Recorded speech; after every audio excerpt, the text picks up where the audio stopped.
연장전에서 첫 번째 만남, 첫 번째 이별, 그리고 다시 이제 만나기 직전까지 왔네요.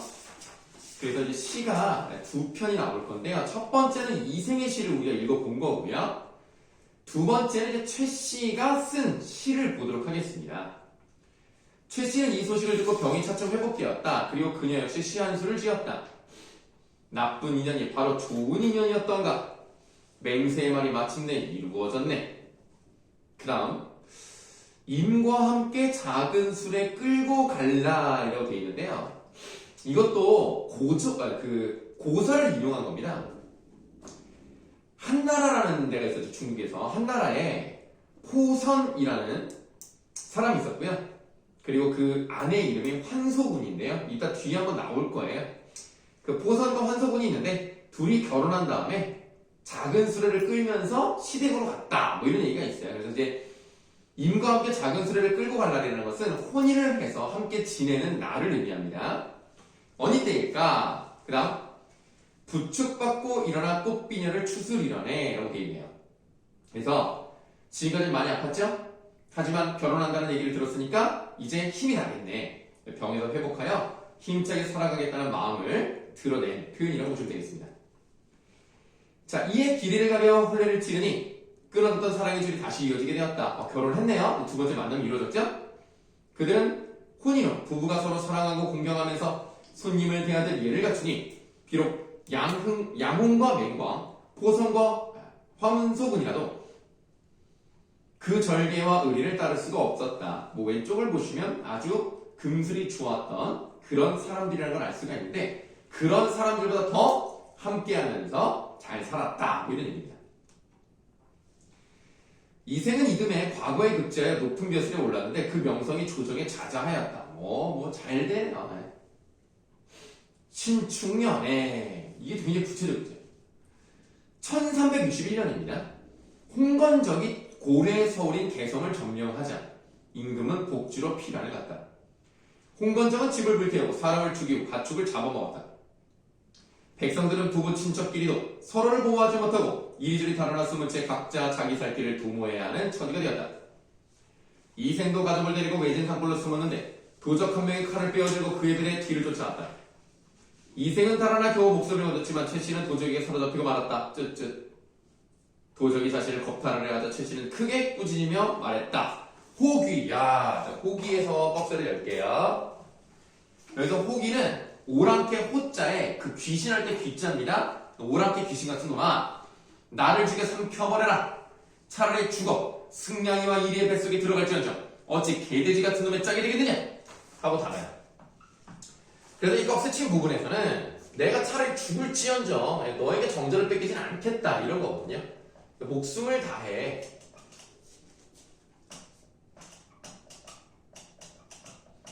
정절을 지키겠다는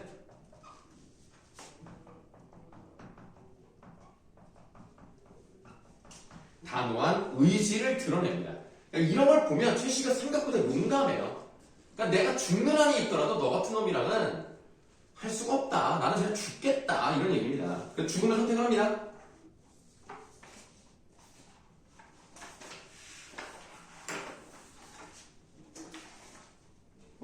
잠깐만요. 나 뭐 잘못됐는데. 야, 니 혹시 잘못되지 않았냐? 니네는 상관없냐? 내게 잘못됐네. 아이고, 어떡하지? 중간에 왜 없어졌지? 에이, 어디 갔어? 잠깐만요.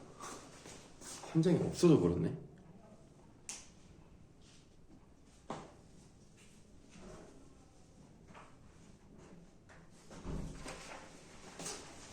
그래서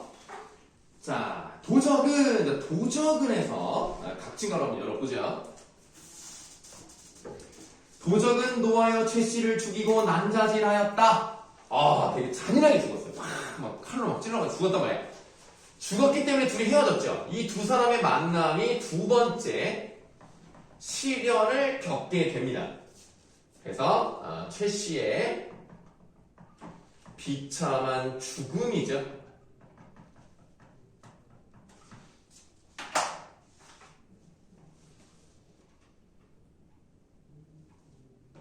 죽었어. 나름 뭐 2대 주인공인데 죽어버렸네. 이생은 거친 들판에 숨어서 겨우 목숨을 보존하다가 얼마 후 도적이 물러갔다는 소식을 듣고 부모님이 사시던 옛집을 찾아갔다. 그러니까 이런 걸 보면 여자는 좀 강한 모습이 있고요. 남자는 좀 도망갔잖아. 그러니까 뭐 자기 혼자 살려고 도망갔다고 표현하면 좀 그렇습니다만 어쨌든 결과적으로는 자기만 살고 부모님, 아내 다 죽어. 그러나 집은 이미 전쟁통에 불타버린 후였다. 그래서 이번에는 최씨의 집으로 가보았더니 행랑채만 덩그러니 남아 황량한 가운데 쥐들이 찍찍대고 새들이 지저귀고 있었다. 이생은 슬픈 마음을 억누를 길이 없어 작은 누각에 올라가서 눈물을 훔치며 길게 탄식할 뿐이었다. 어느새 날이 저물었다. 그는 우두커니 홀로 앉아 지난 날을 가만히 떠올려 보았지만 모든 게 한바탕 꿈만 같았다. 이경쯤 돼요. 그러니까 이경은 이제 오른쪽에 나와 있는데요. 밤 9시에서 11시 사이입니다. 달빛이 희미한 빛을 토하며 들보를 비추었다. 그런데 회랑 끝에서 웬 발소리가 들려왔다. 그 소리는 멀리서부터 들려오더니 차츰 가까워졌다. 그 다음에 중요한 게 나왔네요. 밑줄 아세요? 발소리가 이생 앞에 이르렀을 때 보니 바로 최씨였다. 죽었는데 돌아온 거야. 그러면 이런 것들을 뭐라 그래요? 일단은 눈에 보이잖아. 그 몸이 환신이라고 합니다. 그래서 이 최씨가 환신이 이생 앞에 나타났어요. 자, 그러면 이러한 것들, 현실 속에서 일어나기 어려운 것들을 어떤 성격이라고 하죠? 이런 것들? 무슨 요소라고 하지? 말해봐. 이 정도는 알잖아. 그 비현실적이면서 막 너무 신기하고 막 이건 알 텐데.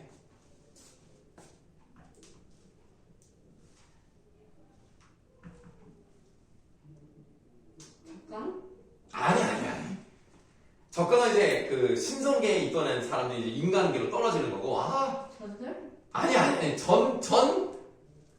기적이죠. 전기적인 요소라고 할 수 있죠. 여러분들 원래 전기란 말이 뭐냐면요. 우리가 비현실성이랑 같은 거라고 생각을 하는데 아주 틀린 말은 아니지만 전기라는 말은 너무나 기이한 일이어서 전할 만하다라는 뜻이에요. 그래서 그런 것들을 이제 전기적 요소라고 합니다. 이생은 해서 꺽쇠를 열게요. 이생은 그녀가 이미 죽은 것을 알고 있었지만 너무도 사랑하는 나머지 한치의 의심도 없이 물었다. 찾아보세요. 죽은 줄 알죠. 그런데 이 둘의 사랑이 너무나 지극해가지고 삶과 죽음의 경계를 뛰어넘었어.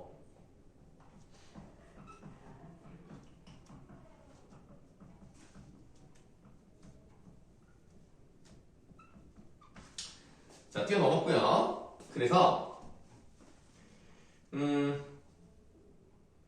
요런 것들이 위에 나와 있는 전기성도 물론 있습니다만 이 죽음을 뛰어넘는 지극한 사랑이라고 하는 주제와 관련돼 있는 부분이다. 이렇게 보시면 돼요.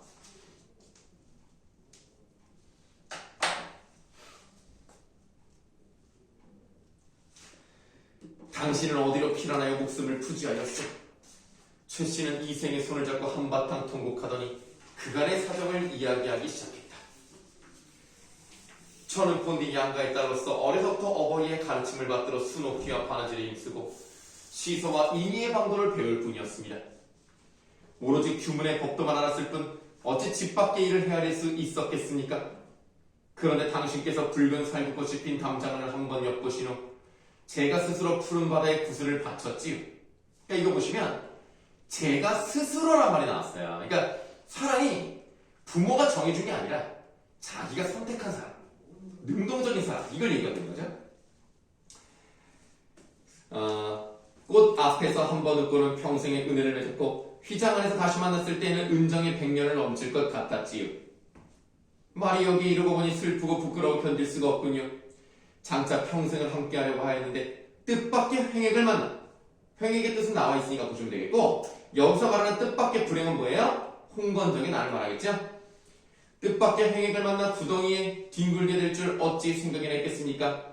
그러나 저는 끝까지 짐승 같은 놈에게 몸을 내맡기지 않고 스스로 진흙탕에서 육신이 찢기는 길을 택하였지요. 그건 천성이 그렇게 한 것이지라고 되어 있는데, 그래서 천성이라고 하는 것은 운명 정도로 해석을 하는 거예요. 운명이 그렇게 됐을 뿐이지 사람의 마음으로서는 차마 견딜 수 있는 일이 아니었습니다. 그러니까 나는 내가 그렇게 선택을 했지만 정말 나도 너무 힘든 선택이었다, 뭐 이런 식의 의미예요. 외진 산골짜기에서 당신과 헤어진 후로 짝을 잃고 홀로 날아가는 새의 신세가 된 것이 너무 한스러웠습니다. 집도 없어지고 부모님도 돌아가셨으니 고단한 혼백조차 의지할 곳이 없었지만 절의는, 여기서 꺽쇠 한번 열게요. 절의는 귀중하고 목숨은 가벼우니 쇠잔한 몸뚱이 일망정 치욕을 면한 것만으로도 다행이라 생각했지요. 받아보시면 목숨보다 절의, 그러니까 절개, 그런 것들, 그런 절의를 더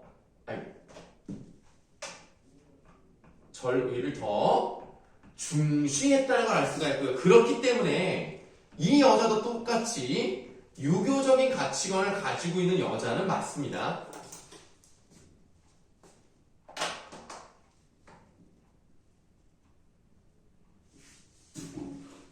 하지만 누가 마디마디 끊어져 채처럼 식어버린 제 마음을 불쌍히 여겨 주겠습니까?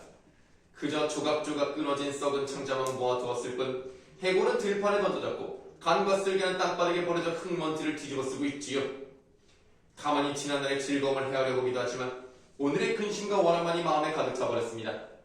이제 추연이 피리를 불어 라고 되어 있는데요. 왼쪽에 설명은 좀 약간 되어 있습니다만 그냥 어떤 나라 사람이다, 이 정도만 아시면 되겠고, 이 사람이 피리를 불면 봄이 온다라는 게 있어요. 어떤 뭔가 그런 전설적인 이야기라고 볼까요? 네, 그래서 추연이 피리를 불어 적막한 골짜기에 봄바람을 일으켰다라는 얘기는 죽음이 있었지만 그것을 이겨내고 돌아왔다, 즐거운 시대가 됐다. 그래서 봄바람을 일으켰으니 저도 천녀의 혼이 이승으로 돌아왔듯이 이곳으로 돌아오렵니다. 복례산에도 12년 만에 만나자는 약속을 이미 단단히 맺었고 취굴에서 삼색의 향이 극이 풍겨나오니, 자, 취굴의 뜻은 신선에 거쳐내요. 그래서 이 글은 도교적인 요소도 좀 있고요.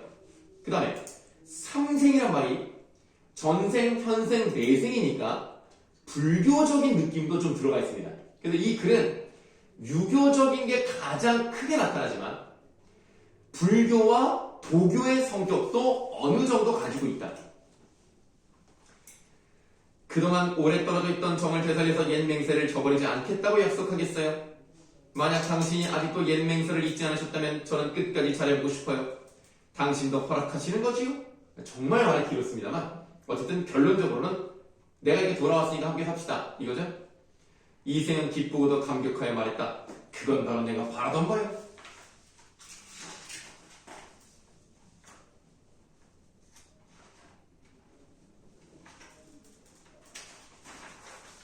두 사람은 다정하게 마주 앉아 그간의 회포를 풀었다.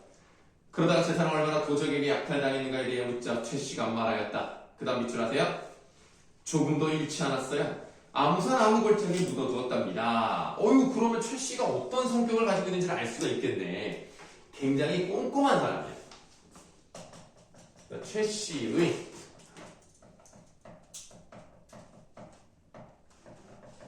용이 주도하고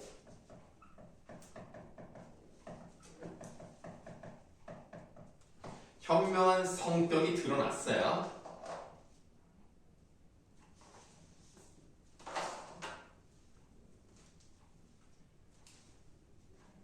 이생이 또 물었다. 양가 부모님의 유해는 어디에 있어? 최 씨가 대답하였다. 아무 곳에 그냥 버려져 있는 상태랍니다. 두 사람은 그간의 정열을 다 나눈 후 나란히 잠자리에 들었다. 지극한 즐거움이 예전과 같았다. 다음날 최 씨와 이생은 함께 재물이 묻혀있다는 곳을 찾아갔다. 과연 금은 여러 덩이와 얼마간의 재물을 얻을 수 있었다. 그들은, 에서 꺽쇠를 하시고요. 그들은 양가 부모님의 유고를 수습한 후 금과 재물을 팔아 각각 5관산 기슭에 합장하였다. 묘소에 나무를 심고 제사를 드려 예를 극진히 갖추었다. 받아보세요. 부모님의 유해를 잘 수습해가지고 둘이 함께 묻어들인 겁니다. 마찬가지로 부모에 대한 효가 나타나 있기 때문에 유교적 가치가 또 나왔죠.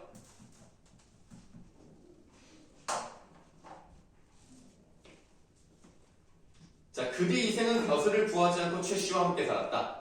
목숨을 구하고자 달아났던 종들도 다시 스스로 돌아왔다. 이생은 이때부터 인간사에 게을러져서 비록 친척이나 손님들의 기름사에 할애하고 조문해야 할 일이 있더라도 그 다음에 밑줄 아세요? 문을 걸어 잠그고 밖으로 나가지 않았다. 자, 요 밑줄 친 부분이랑 해당하는, 여기에 해당하는 한자성어 뭐가 있습니까? 말 그대로 문을 걸어 잠그고 나가지 않았다니까. 뭐 최소한 뭐 어떤 글자는 나와야 되지 않아요? 문. 네, 문이 나와야 돼. 자, 그냥 나가지 않았으니까 진짜 말 그대로 나가지 않았다야.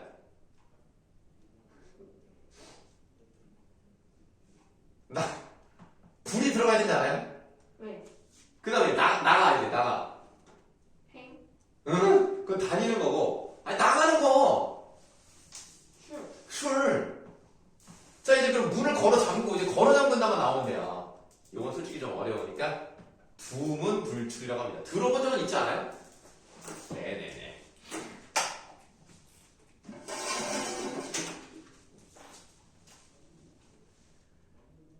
그는 항상 최 씨와 더불어 시를 쥐어 주고받으며 금실 좋게 행복한 시간을 보냈다. 그렇게 몇 년이 흘러갔다. 정확히 몇 년인지는 안 나오지만 뭐 3, 4년 있지 않았을까요? 어느 날 저녁 최 씨가 이생에게 말했다. 3번이나 좋은 시절을 만났지만, 그러니까 뭐야? 부모님 몰래 둘이 인연을 맺었던 그 시간, 혼인해서 보낸 시간, 죽었지만 다시 돌아와서 행복한 시간, 이 3번의 좋은 시절을 만났지만 세상 일은 뜻대로 되지 않고 어그러지기만 하네요. 즐거움이 다하기도 전에 갑자기 슬픈 이별이 닥쳐오니 말이에요. 그걸 마침내 오열하기 시작했어. 아, 뭔가 안 좋은 일이 있을 것 같지 않아? 이 생각 깜짝 놀라서 물었다. 무슨 일로 그러시오? 최 씨가 대답하였다. 밑줄! 저승길의 운수는 피할 수가 없답니다. 죽은 사람이기 때문에 계속 여기에 머물 수는 없다 이거예요. 그럼 이거는 인물과 그리고 절대 피할 수 없는 운명과 관련된 거라서 인물과 운명의 갈등이다 이렇게 볼 수 있어요.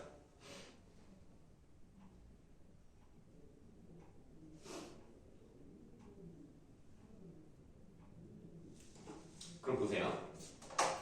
우리가 처음에 이생 아버지가 반대를 해가지고 떨어진 건요, 인물과 사회적인 상황 또는 봉건적 가치관 이런 것들의 갈등이에요.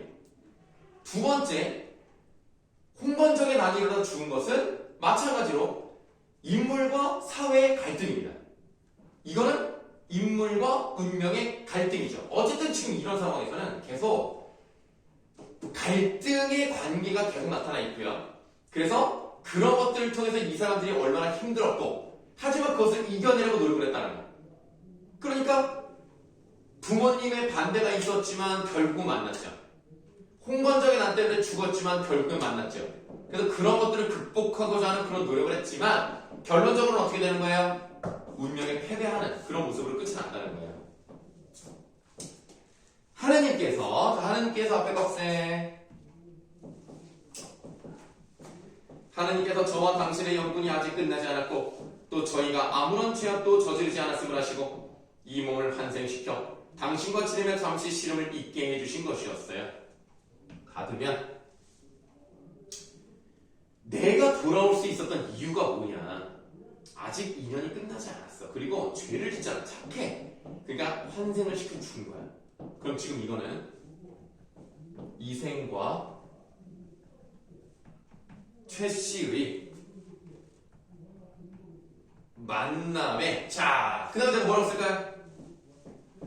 만날 수밖에 없는 장치잖아요. 또는 이런 거를 보니까 그럴직한데? 그럴 수 있겠다는 생각이 들었어. 자, 무엇을 부여한다라고 할 수 있습니까? 정당. 정당성보다는 꼭 만날 수밖에 없다는 점에서 이렇게 말해도 되고, 그럴듯한데 라고 해도 또 이렇게 말해도 되고, 둘 중에 하나만 말씀하시면 돼요. 필연성? 필연성. 좋아요. 필연성을 부여해준다 라고 말해도 되고요. 그럴듯한데 라고 한다면 개연성을 부여해준다 라고 말해도 되겠습니다.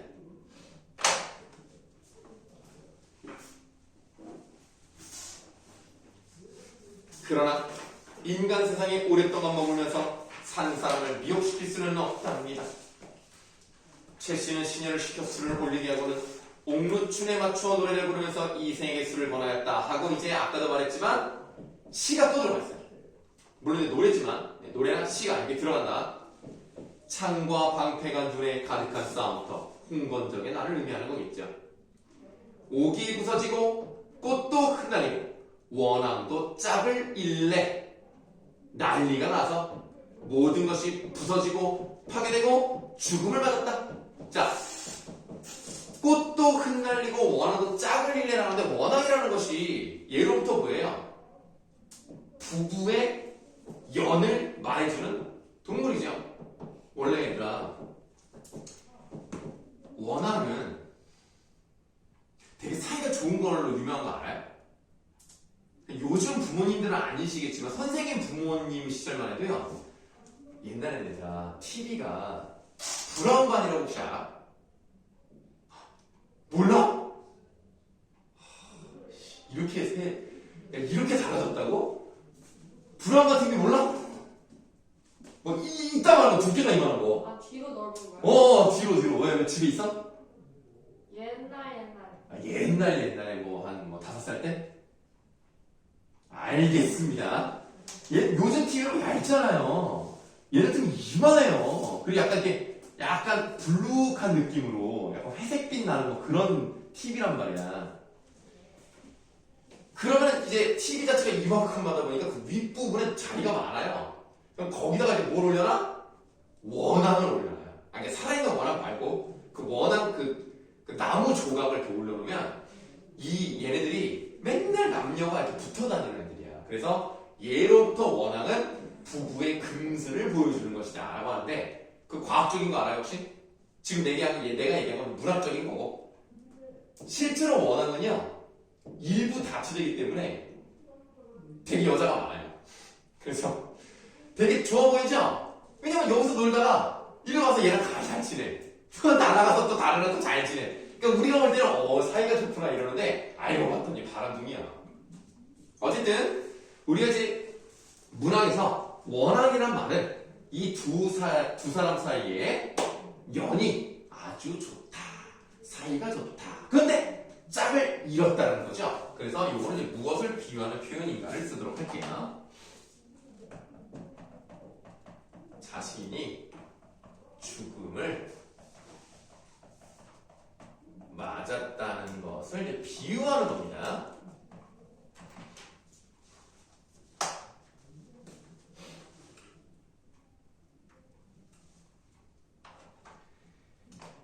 여기저기 흩어진 해골을 그 누가 묻어주랴.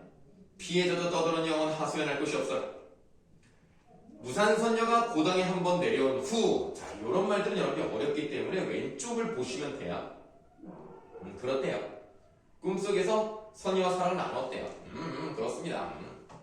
그 다음에 밑줄, 깨졌던 거울이 거듭 갈라지니 라고 했으니까 거울이 깨진 것을 파경이라고 했고, 파경을 여러 번 맞았기 때문에 이별이 어땠다는 거예요? 반복됐다. 반복되는 이별을 의미합니다.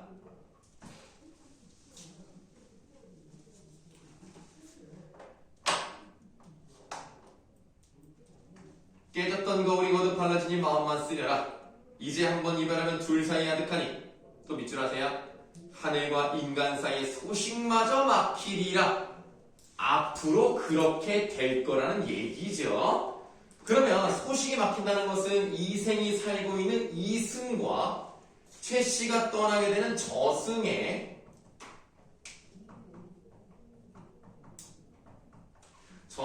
거리감을 나타내는 표현이다. 한 번만 돌아줘 보자. 자, 그러면 아까 말씀을 드렸는데 지금 보시면 시라던가 노래가 이렇게 두 번씩 들어간단 말이에요. 그럼 이런 것들이 이제 어떤 효과를 가지고 있느냐는 이생 규정에서 정말 잘 물어봅니다. 그래서 자, 어떤 효과가 있는지 이 삽입시의 효과를 한번 써보도록 할 건데요.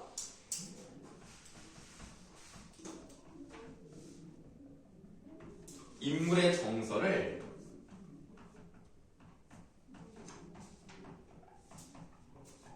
절실하게 전달하고요.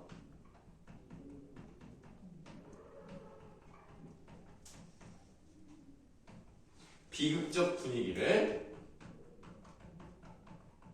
고조시키는 효과가 있는 겁니다. 슬프잖아.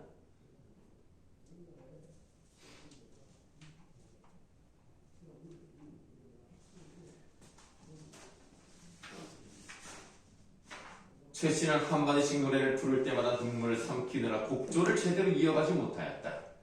이생도 슬픔을 걷잡지 못하여 말하였다. 네, 차라리 당신과 함께 저세상으로 갈지언정 어찌 무료히 홀로 살아남을 수 있겠어. 지난번 난리를 겪은 후 친척과 종들이 뿔뿔이 흩어지고 돌아가신 부모님의 유해가 들판에 버려져 있을 때 당신이 아니었다면 누가 부모님을 묻어드릴 수 있었겠어. 옛 성인이 말씀하시기를 어버이 살아계실 때는 예로서 섬기고 돌아가신 후에는 예로서 장사 지내야 한다고 했는데 당신의 천성이 효성스럽고 인정이 두터웠기 때문에 이런 일을 다 처리할 수 있었던 것이요. 당신의 정성이 너무나 감격하지만 한편으로는 나 자신에 대한 부끄러움을 참을 길이 없었소. 부디 그대는 인간세상에 더 오래 머물다가 백년후 나와 함께 흙으로 돌아가시구려. 제시가 대답하였다. 당신의 목숨은 아직도 한참 더 남아있지만 저는 이미 귀신의 명부에 이름이 실렸으니 이곳에 더 오래 머물 수가 없답니다. 만약 제가 굳이 인간 세상을 그리워하여 미련을 두어 운명의 법들을 어기게 된다면 단지 저에게만 죄가가 미치는 게 아니라 당신에게도 누를 끼치게 될 것이에요. 다만 제 유해가 아무 곳에 흩어져 있으니 만약 은혜를 베풀어 주시려면 그것이나 고도 비바람과 햇볕 아래 그냥 나뒹굴지 않게 해주세요. 이게 이제 마지막 부탁입니다. 두 사람은 서로 바라보며 눈물만 줄줄 흘렸다. 서방님, 부디 몸 건강하세요. 말을 마친 최씨의 자취가 점차 희미해지더니 마침내 흔적도 없이 사라져버렸다. 아유, 전기적이죠? 이생은 그녀의 유고를 거두어 부모님 무덤 곁에 묻어주었다. 장사를 지낸 뒤 이생도 최씨와의 추억을 생각하다 병을 얻어 몇 달 만에 세상을 떠나고 말았다. 이 이야기를 여기가 좀 한번 볼만한데요. 껍데기를 좀 여시고 이 이야기를 들은 사람들마다 애처로워하며 그들의 절의를 사모하지 않는 이가 없었다. 그냥 닫으시면 봐봐, 이건 창작이야. 지어낸 얘기라고. 근데 마치 어떻게 끝나요? 예로부터 전해져 내려오는 이야기인데 이거를 사람들이 들었고 들을 때마다 이렇게 평가했다더라. 이렇게 끝나거든요. 그러니까 마치 옛날부터 전해져 내려오는 이야기인 것 같은 느낌을 주니까 설화적인 수법을 사용하고 있다. 그래서 이런 걸 사용해서 이 사람들이 참 대단한 절개라는 것을, 대단한 사랑이라는 것을 많은 사람들이 보여주고 있구나 라고 하는 여운을 남기면서 끝이 납니다.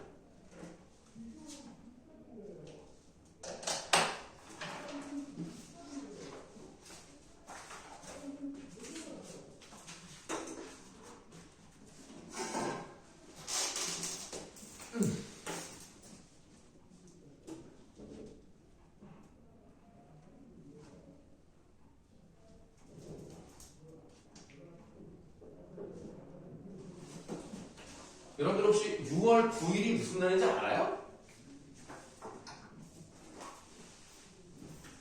몰라? 혹시 선생님 생일? 그런 건 아니에요. 뭐 생일은 뭐 해줄 거야? 자, 모의고사잖아요. 6월 9일이요? 네, 6월 9일이요. 네, 모의고사 보고 약 3주 뒤가 시험입니다. 그래서 여러분들이 문학은 많이 하고 있으니까 문학은 별로 뭐 많이 하니까 뭐 그렇다 치고 우리가 좀 모의고사를 조금 뭐 굳이 못 볼 필요는 없잖아요. 뭐 잘 보면 좋으니까 문학으로 좀 치우쳐져 있는 것을 약간 이쪽으로 틀어서 독서를 한번 좀 풀어보는 것도 좋지 않을까라고 생각을 해서 내가 여러분들을 위해서 준비를 해왔습니다. 자, 일단 받아보세요. 네. 지문은 4개입니다. 근데 각 분야별로 하나씩 넣었어요. 그러니까 4지문밖에 안 돼요. 그리고 그 4지문을 푸는데 선생님 생각으로는 길어야 40분, 짧으면 35분. 요 정도에 풀 수 있다고 생각합니다. 그래서 그거를 다 풀어서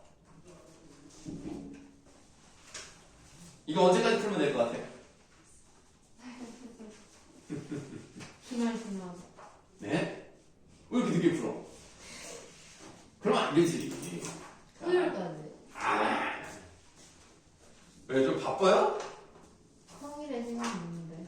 평일 시간이 없어? 네. 왜? 저희 바빠요. 아니, 그러니까 뭐 이유를 얘기해 보세요. 현장 시험도 가고 예. 체육대회도 해요. 체육대회 있어요, 맞아요. 아니, 이런들아. 뭐 체육대회 있으면은 뭐 학교에서 뭐 아니, 10시에 끝나? 애들이 노니까. 맞아요. 뒷풀이. 아니, 현채도 갔다 오면은 바로 자요. 롯데월드 갔다 와요. 야, 이것들이 수업할 땐 조용하더니 갑자기 말문이 터져가지고 막. 아니, 참. 그러니까 바빠서 숙제를 못하겠다. 그거 언제까지예요? 원래 나는 목요일 밤 9시까지 답을 보내라 라고 하고 싶었는데 이렇게 완강하게 저항을 하니까 내가 이번엔 특별히 좋아요. 특별히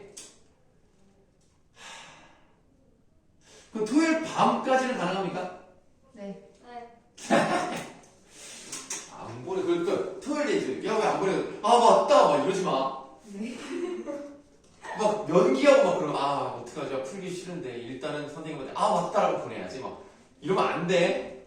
자, 토요일 밤 9시까지 여러분들이 푼 답을 선생님한테 보내시면 됩니다. 시간은 안 돼요? 시간을 좀 말씀드릴게요.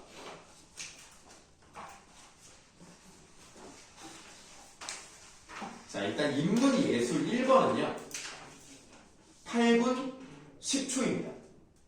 금방 풀겠죠 그러면? 다음 사회문화 1번은 9분, 그냥 9분.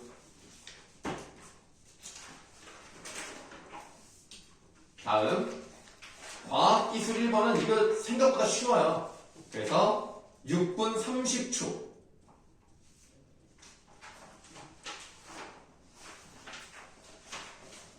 다음 주제통합 1번은 8분 20초 되겠습니다. 요것만 하면 돼요. 이거 금방 하잖아, 그러니까. 이걸 못한다고. 근데 이거 네네. 수업 풀 때는 네네. 문제를 읽고 지문 읽는 게 좋아요. 선생님은 어떻게 하냐면, 보통 첫 번째 문단은 그냥 봐요. 먼저 보고, 그 다음에 1번부터 이제 뭐 5번까지 보면 이게 쭉 한번 봐요. 근데 문제를 읽는다는 느낌으로 보지 말고요. 좀 빠르게 훑는다는 느낌으로 보시면 돼요.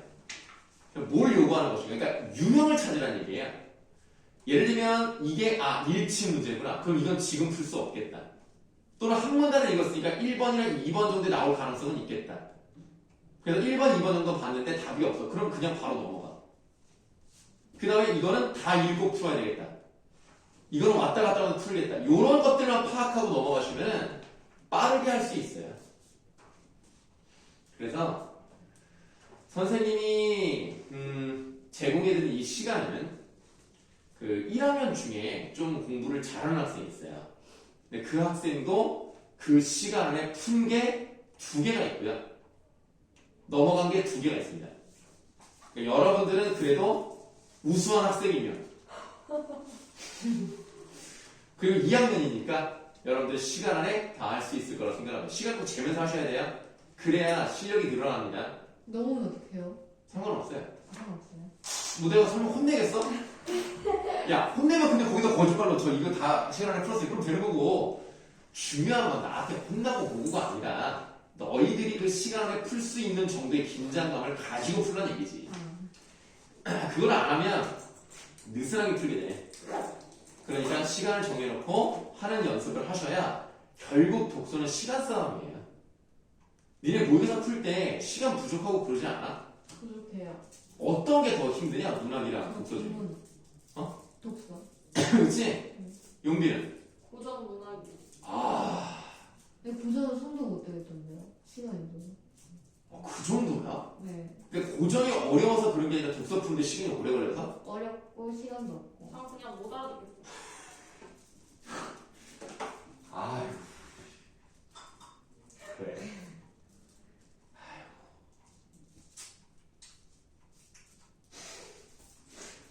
알겠습니다. 자, 그럼 오늘 수업 여기까지 할게요.